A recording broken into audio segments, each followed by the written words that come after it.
Hello friends, आज हम बात करने वाले हैं सेगमेंटेशन विथ पेजिंग की। ये भी एक तरफ का मल्टी लेवल पेजिंग ही है बेसिकली। ठीक है। यहाँ सबसे पहले हम प्रोसेसेस को सेगमेंट्स में डिवाइड करते हैं। सपोज ये सारे सेगमेंट्स जो है हमारे किसी एक प्रोसेस के हैं और मे पॉसिबल ये अलग अलग साइज के भी हो सकते हैं और सेम साइज के भी हो सकते हैं। अब हम इन सेगमेंट्स को इक्वल साइज के पेजेस में डिवाइड करते हैं। ठीक है।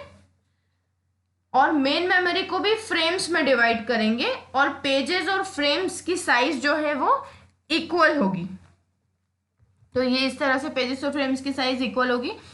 सो नाउ अब यहाँ पर जब यूजर इस प्रोग्राम को देखेगा तो वो सेगमेंट्स के फॉर्म में देखेगा, बट ऑपरेटिंग सिस्टम जब देखेगा तो पेजेस के फॉर्म में देखेगा। यही हमारा मेन मकसद था, क्योंकि हमारे पास व्यूज थे अलग अलग, है ना, ऑपरेटिंग सिस्टम का व्यू और सिस्टम पॉइंट ऑफ व्यू और यूजर पॉइंट ऑफ व्यू।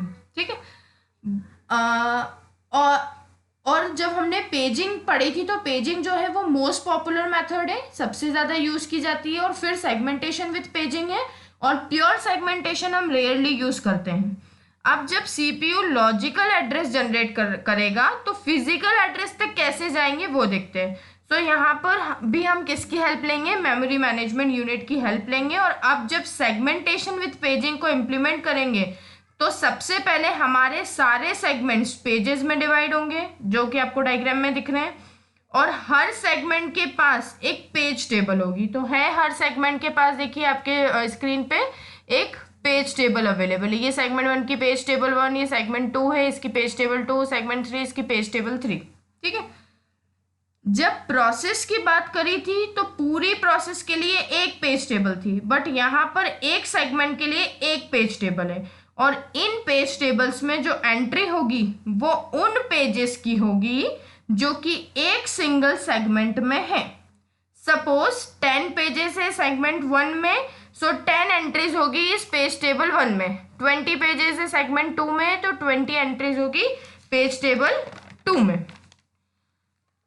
और इस एंटायर प्रोसेस के लिए ओनली वन सेगमेंट टेबल रहेगी हमारे पास। तो हमारे पास इस पूरी प्रोसेस के लिए देखिए ये रही एक सिंगल सेगमेंट टेबल, और यह टेबल पॉइंटर्स कंटेन करेगी जो कि पेज टेबल को पॉइंट करेंगे। तो वो दिख रहा है आपको एरो, पेज टेबल को पॉइंट्स कर रहे हैं। इट मीन्स सेगमेंट टेबल भी एक्चुअली एक फ्रेम नंबर को ही पॉइंट करेगी, बट ये फ्रेम नंबर वो होगा जो कि उस पेज टेबल को कंटेन करके रखेगा। क्यों? क्योंकि हमारी मेन मेमोरी में ये पेज टेबल्स जो है वो भी सेव रहती है। तो देखिए ये पेज टेबल 1 फ्रेम नंबर 5 में सेव है, तो देखिए यहाँ पे क्या लिखा है, 5 लिखा है। ठीक है। तो इस तरह से एंट्री इसमें रहेगी। और इवन ये सेगमेंट टेबल खुद भी प्रेजेंट होगी किसमें? किसी ना किसी फ्रेम में मेन मेमोरी की। तो ये देखिए यहाँ पे फ्रेम नंबर 12 में कौन है? सेगमेंट टेबल खुद भी प्रेजेंट है। ठीक। अब क्या होगा? Base STBR segment table base register से हमें सेगमेंट टेबल का बेस एड्रेस मिल जाएगा। क्यों? क्योंकि ये भी मेन मेमोरी की किसी फ्रेम में सेव है, तो वो बेस एड्रेस हमें मिल जाएगा। अब सीपीयू ने जो लॉजिकल एड्रेस जनरेट किया है वो 3 पार्ट्स में डिवाइडेड है, सेगमेंट नंबर, पेज नंबर और ऑफसेट। तो जब सेगमेंट नंबर मतलब वो ये बोलता है कि इस सेगमेंट टेबल का कौन से सेगमेंट नंबर पे जाना है, तो पहले तो इस टेबल तक जाना पड़ेगा। तो देखिए इसका आर्किटेक्चर ऐसा कुछ है। सेगमेंट टेबल बेस रजिस्टर हमें सेगमेंट टेबल का बेस एड्रेस दे देगा, और सीपीयू लॉजिकल एड्रेस जनरेट करेगा जिसमें सेगमेंट नंबर लिखा होगा जो कि हमें एक्सेस करना है। तो सपोज हमें थर्ड सेगमेंट नंबर को एक्सेस करना है, सो इस सेगमेंट टेबल बेस रजिस्टर में सेगमेंट नंबर को ऐड कर देंगे तो हमें सेगमेंट टेबल के उस पेज पे पहुंच जाएंगे जहां वो पर्टिकुलर पेज टेबल रखी हुई है। ठीक है। तो सपोज ये 1000 है, तो ये देखिए सेगमेंट टेबल बेस रजिस्टर से हम यहाँ पे पहुंच गए कि 1000 पे। अब सेगमेंट नंबर में क्या लिखा है? तो देखिए सेगमेंट नंबर में क्या लिखा है? 3। तो 1000 से कौन सी पोजीशन पे जाना है? थर्ड पोजीशन पे जाना है। तो हम पेज टेबल नंबर 3 पे पहुंच गए। ठीक है।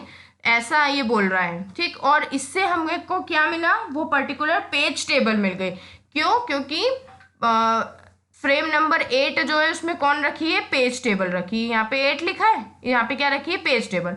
अब पेज नंबर जो है वो क्या बताएगा, तो देखिए अब पेज नंबर में भी कोई नंबर लॉजिकल एड्रेस के थ्रू हमको पता चला है, उसमें लिखा है फर्स्ट, मतलब वो पेज टेबल का बेस एड्रेस जो हमें मिला है वो, और ये 1 को जब हम ऐड करेंगे तो हमें एक फ्रेम नंबर मिलेगा। तो अब देखो क्या होगा, पेज टेबल 3 उसका कौन सा पेज नंबर, फर्स्ट वाला पेज नंबर, ठीक है, 0th इंडेक्स और फर्स्ट इंडेक्स, वो भी कहीं ना कहीं कहाँ पे रखा होगा, किसी ना किसी मेन मेमोरी की फ्रेम में रखा होगा, तो वो फ्रेम नंबर हमें मिल जाएगा। और हाँ एक और चीज, ये पेज टेबल 3 का जो फर्स्ट वाला पेज है ये सेगमेंट 3 के फर्स्ट वाले पेज की बात कर रहा है, तो सेगमेंट 3 का जो फर्स्ट वाला पेज है वो कहीं मेन मेमोरी के किसी फ्रेम में रखा होगा, तो वो हमें मिल जाएगा। अब जैसे ही वो मिलेगा तो वो क्या कहलाएगा, हमारा फिजिकल एड्रेस कहलाएगा। तो ठीक है, हम उस फ्रेम नंबर तक तो पहुंच गए यहाँ पे मेन मेमोरी में, अब उस फ्रेम नंबर में कौन सा वर्ड या कौन सा बाइट पढ़ना है ये हमको नहीं पता है,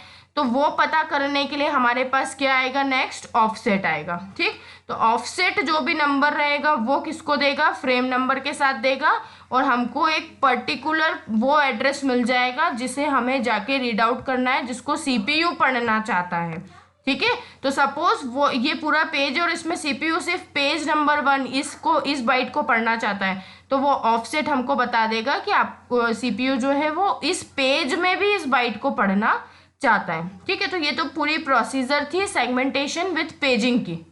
ठीक है, तो इसमें ऐसे टास्क परफॉर्म होता है और ऐसे लॉजिकल टू फिजिकल एड्रेस जो है कन्वर्जन होता है। इस पे बेस्ड न्यूमेरिकल हम नेक्स्ट लेक्चर में देखेंगे। Okay, thank you. अगर आपको मेरा लेक्चर अच्छा लगा है तो लाइक बटन पे क्लिक कीजिए और मेरे चैनल को सब्सक्राइब करके और अपडेट्स लेते रहिए।